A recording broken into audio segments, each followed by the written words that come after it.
Russia has been perfecting the art of psychological warfare for over a century. From Stalin's propaganda machinery to the KGB's Cold War disinformation. Today, the same machinery operates through social media, fake reporters, paid experts inside Western media ecosystems. And it's not a new kind of propaganda. It's the same old machinery, only polished for the digital age. Let's talk about this with well-known Caolan Robertson, an Irish journalist and filmmaker who investigates how narratives are built, sold and weaponized. Caolan, it's always a pleasure to have you here in our studio. Always a pleasure to be here. So, listen, let's begin from something super shocking for me and surreal. That's a Russian costume rally. I think I'm going to post the video right now here, and people, our viewers will see it. So it happened in the United States just recently, and it was so surreal. There was, outside the building, Ukrainians protesting that Russia are killing them. Yep. And then Russians are just, carrying some war symbols and singing some war songs and just laughing from what was written on the Ukrainian pages or whatever papers. That looks surreal. Why is this happening in our modern world, in the United States? Because Russians will do whatever they can get away with. And right now in America, they feel emboldened. They feel emboldened because the American military rolled out a red carpet for Putin in Alaska. And so Russians in America who support the invasion of Crimea, who support what happened here in 2022, feel empowered. So they went to a pro-Ukraine rally and purposely tried to mess it up.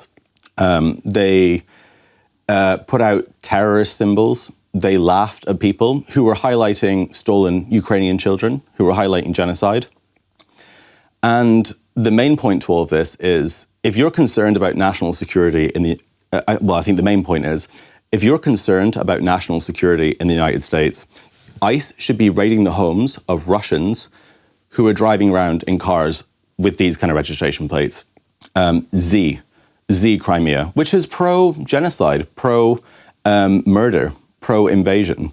And if you vote for Trump and if you're pro-security in America, these people are openly pro-terrorism.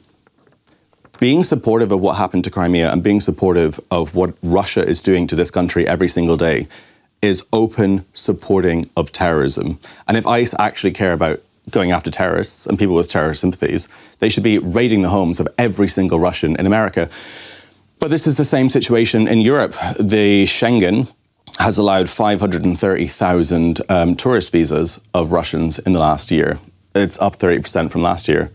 And this is basically allowing people who are openly genocidal into our countries. And every single one of them should be sent home, every single one. And anyone that calls me racist for saying this, I actually couldn't give a fuck. Because Russia is the most racist country on earth. They support the murder of Ukrainians. They support the genocide of an entire population, of an ethnic group. They're actually the racists themselves. So they can call me that all they want. I actually couldn't care less.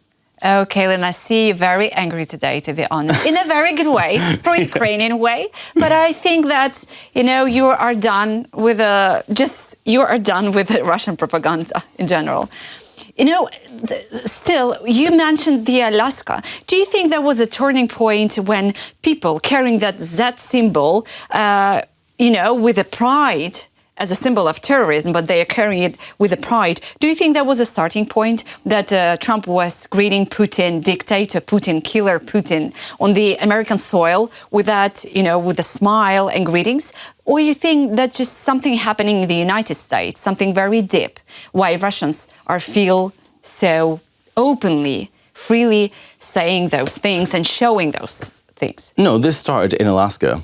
Again, when you have the American military roll out a carpet like that, Russians in America, Russians who are very happy for this war to take place, feel like they can go outside and scream in the streets in support of genocide and murder. And I think every single one of them should be sent back to Russia. But they don't want to go to Russia. And that's strange. They want to live in America. And it's always ironic because Russians who are so patriotic about their motherland don't want to live there. Maybe that's because it's a shithole. Maybe because Russia is a mafia state. It's a place that's actually uninhabitable for a civilized world. And so they go abroad and spread their nationalism, their fake nationalism. And I don't think any of them should be allowed tourist visas anywhere in civilized countries. But they're emboldened. They're emboldened by what the US president has done. And they will continue to be emboldened as long as Trump, I mean, he's changing his stance a bit now, but as long as America normalizes relationships with Russia. They're talking about lifting sanctions still today.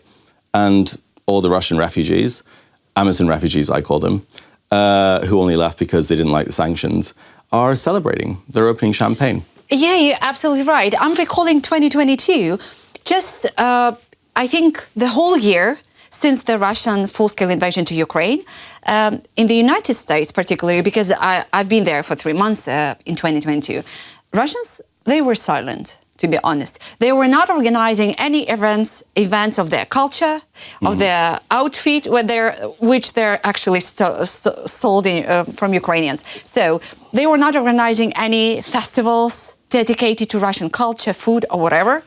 And then something has happened. They started to create some, to ask people to come and see their theater performance or reading some literature evening.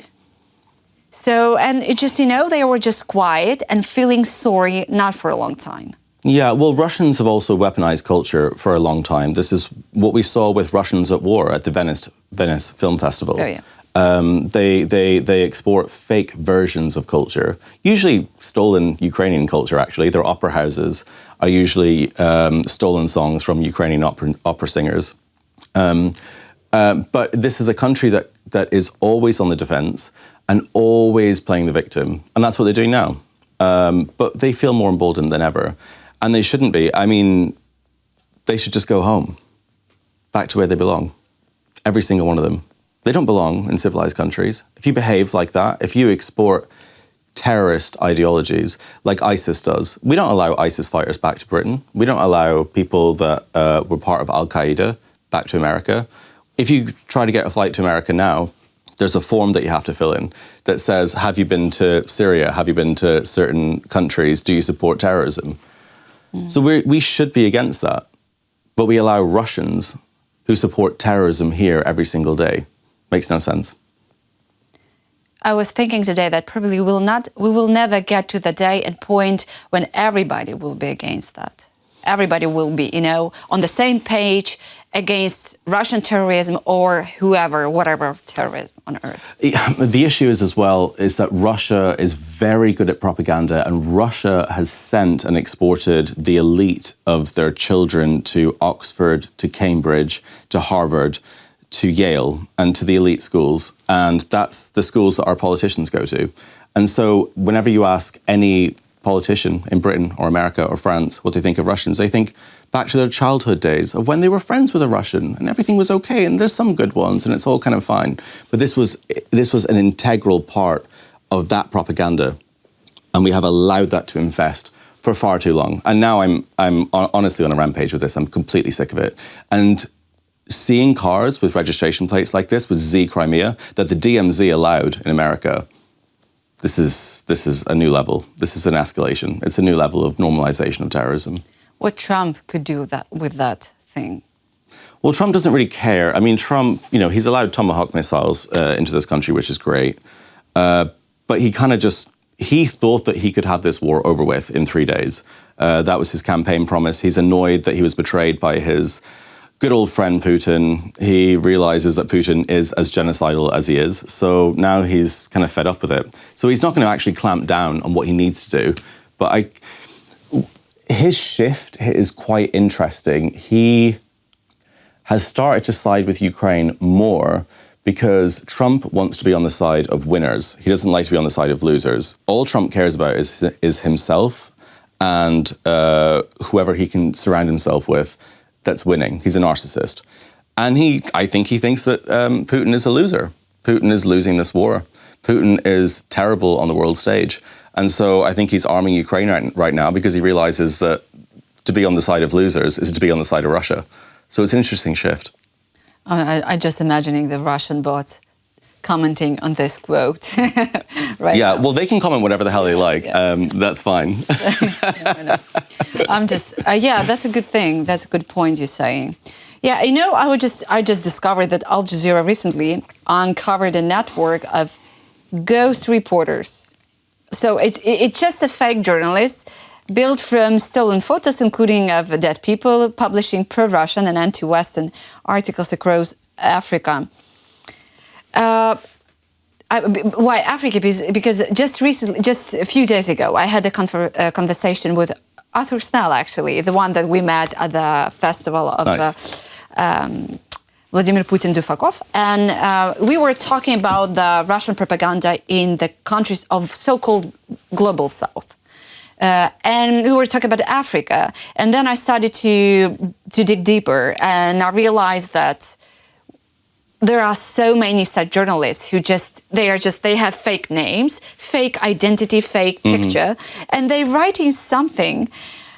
I don't know, what does it tell to us about the future of journalism?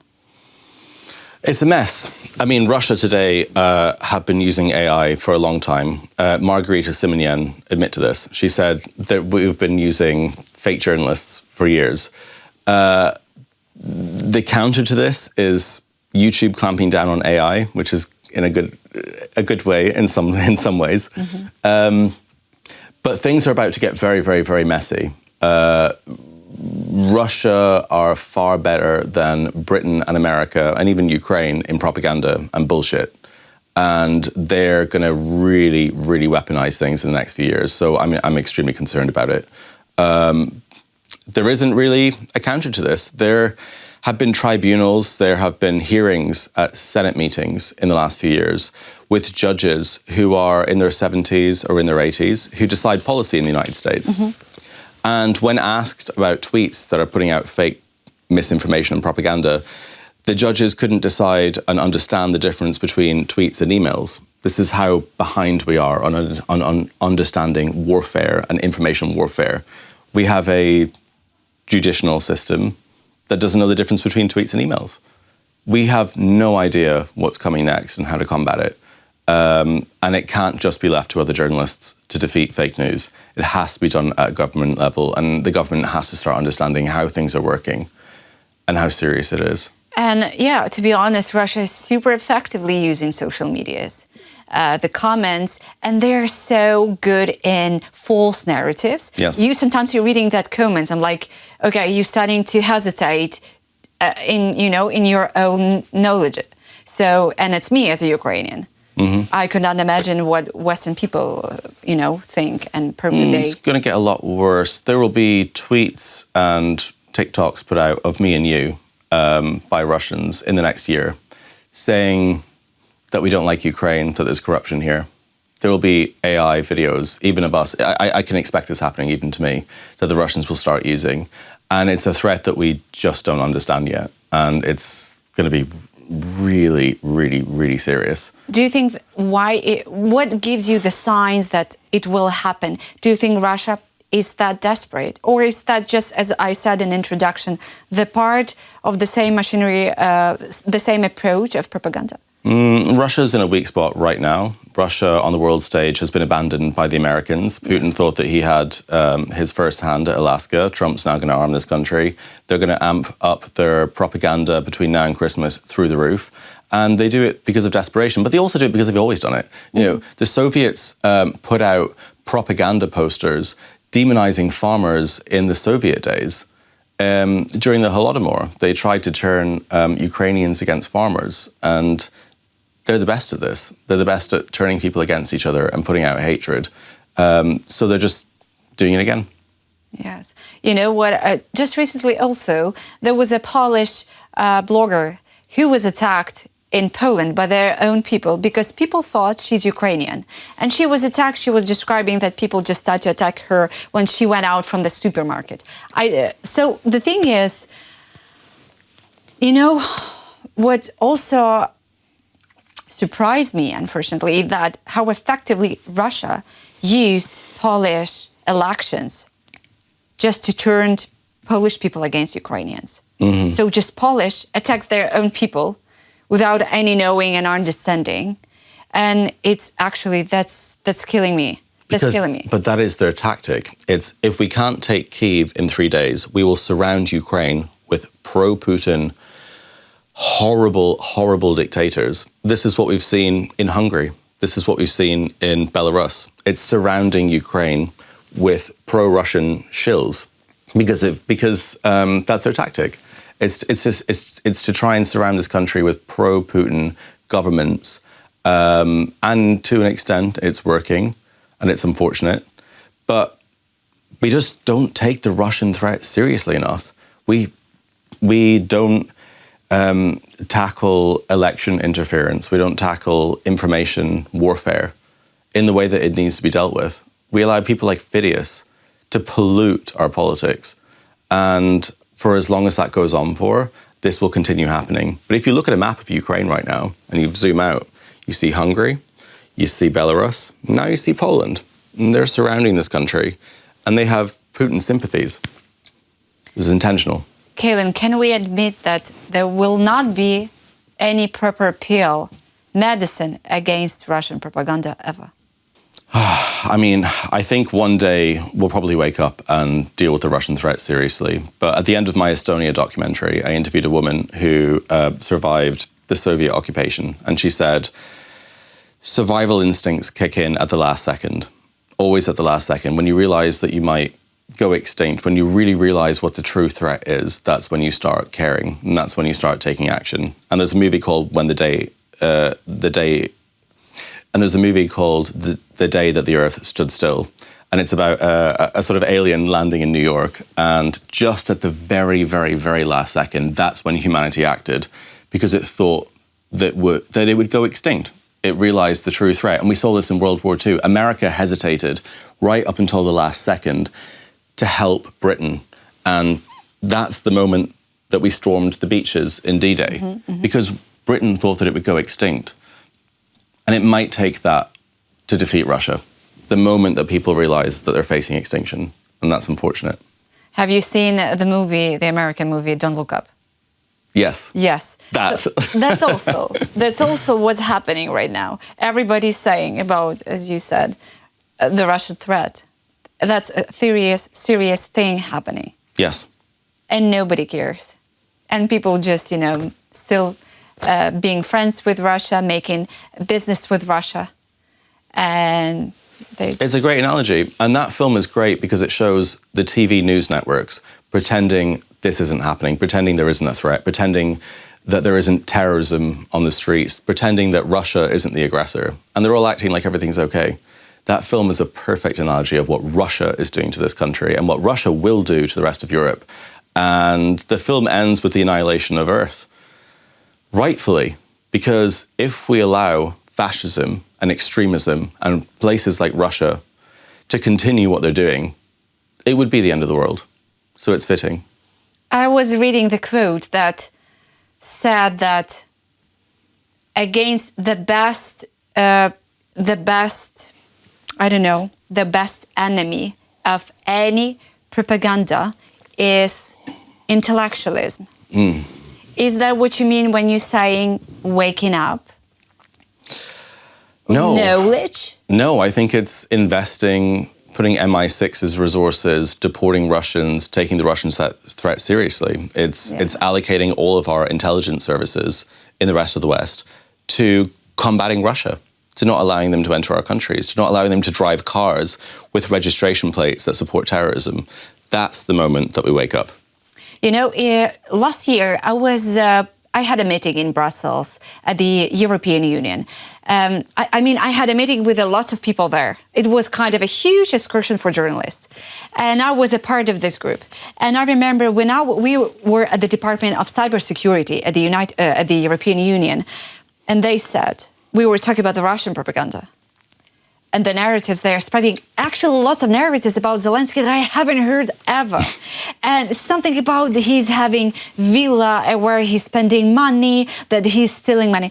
So the thing is, what he said, that Russia is spreading propaganda everywhere. It's paying, as you said, billions of dollars. Yes.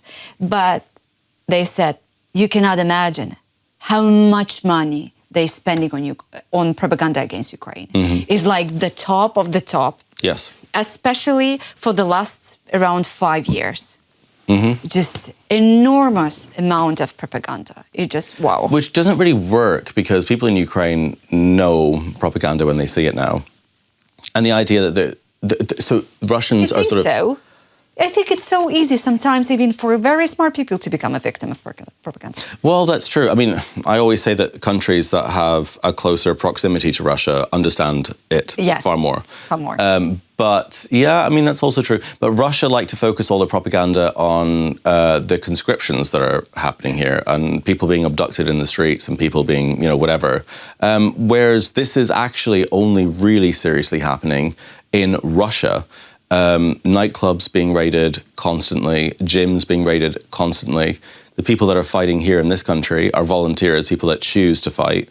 These are the people that I speak to all the time. Of course, there's a draft. That's normal in a war. But when it comes to people actually being pulled off the street against their will, that's mainly happening in Russia. And that's the kind of propaganda that they're throwing against here constantly, and it doesn't really have much of an impact.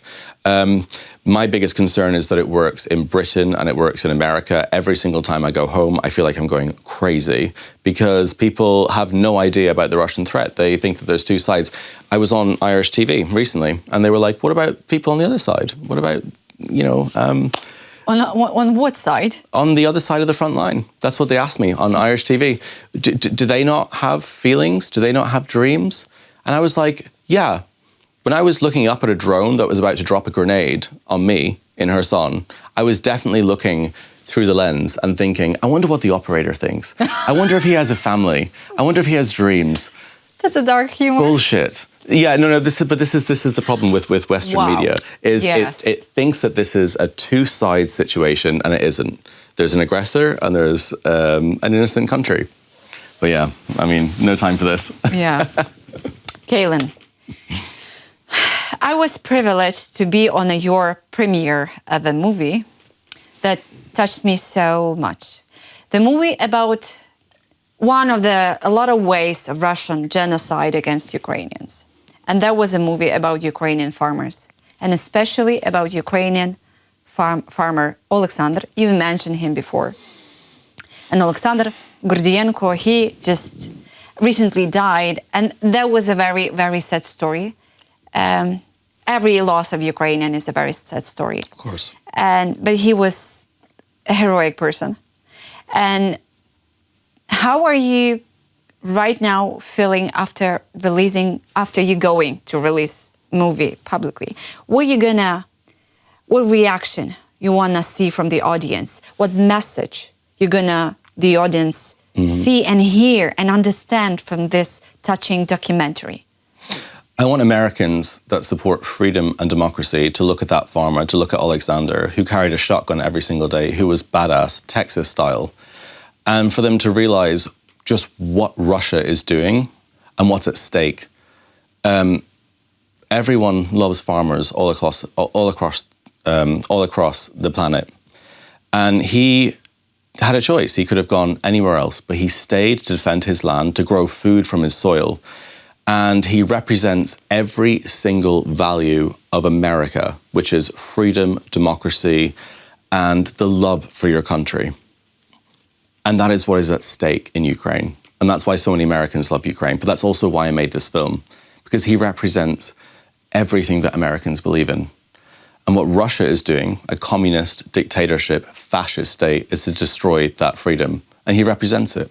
And you remember at the end of the film, every single farmer, they said he was liberating his land and he motivated us to still grow food from our soil, to still exist, to not leave, to not flee tyranny. The reason that the Second Amendment exists in America is to have the right to bear arms against a tyrannical government. Well, that's Russia.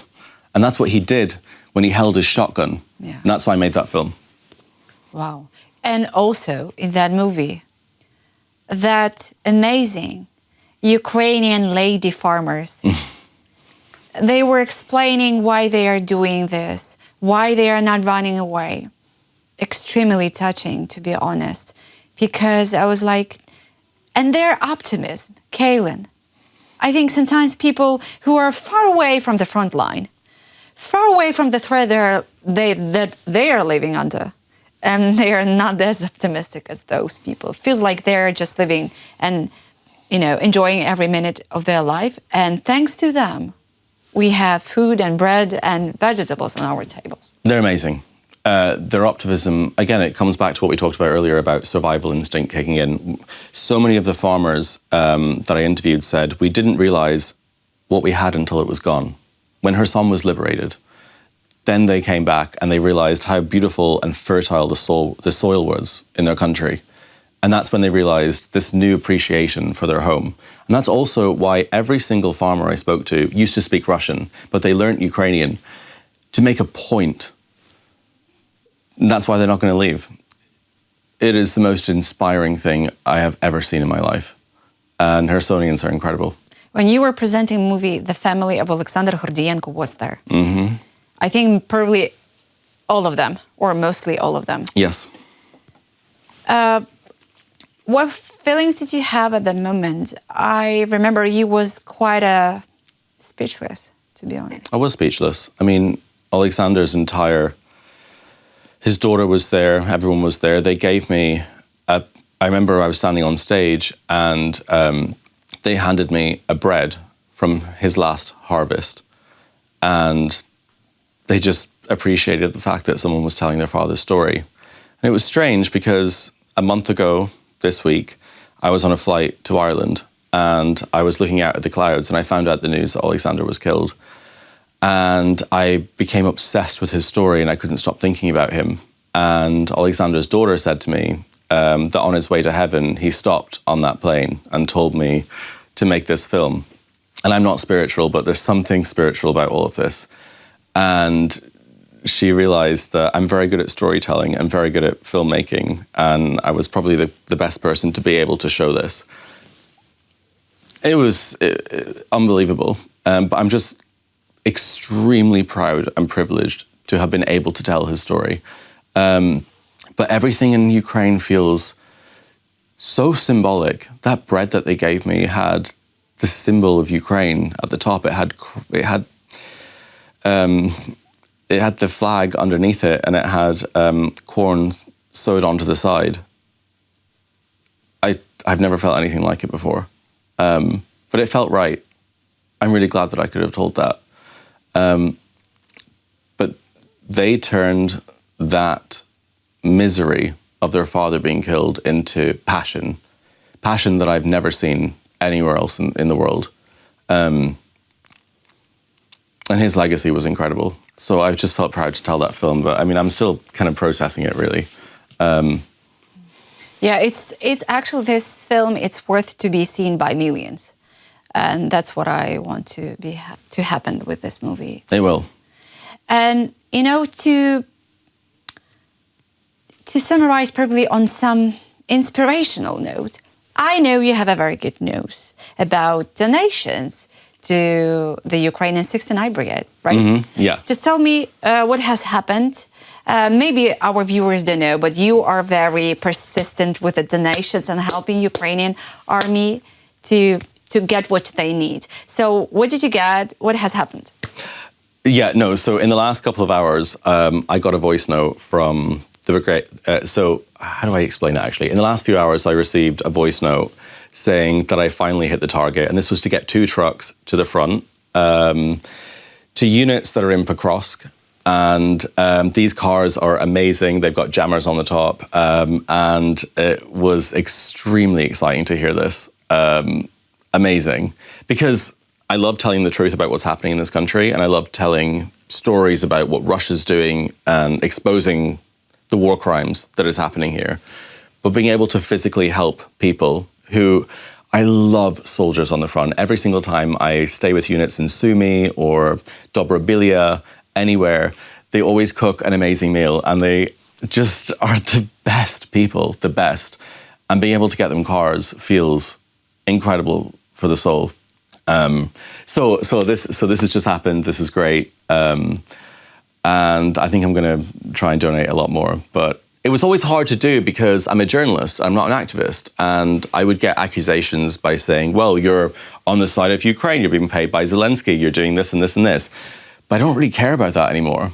It feels great to be able to help people that are genuinely on the side of good. And I saw Paul Conroy last night as well. This is a journalist that has been to 19 wars. And he said, this is the first time I've ever taken a proper side. This isn't a civil war. This isn't a religious war. This is genuinely good versus evil. And I don't care if people call me an activist for supporting this country. I actually don't care as a mainstream journalist. This is genuinely on the side of good, and it feels great to help. To be honest, sometimes I hear from war reporters that they are saying, when you are filming on the front line, sometimes you don't know which side is more guilty and it's not sure. But the only war is completely clear who is aggressor is with Russia and Ukraine. Of course. So, I mean, that's what I've heard recently, and I think that makes a lot of sense. And I'm really appreciated that for the foreign journalists, war correspondents, that they're very good at this. They realizing what's happening, and they know the truth. It's obvious. I mean, it's obvious. You can see this. It's obvious, yes.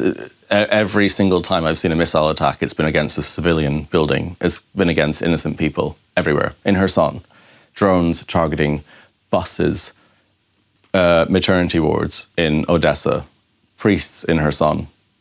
It's obvious.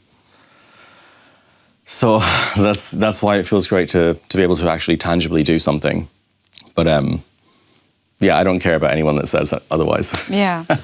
Well, Kaelan, thank you so much for that you are doing what you're doing with your reporting, with your volunteering, as you said, because it's becoming part of your job and part of you, actually, because it's just good that you're doing that for Ukraine. Thank you so much. Thank you so much for having me. This was cool.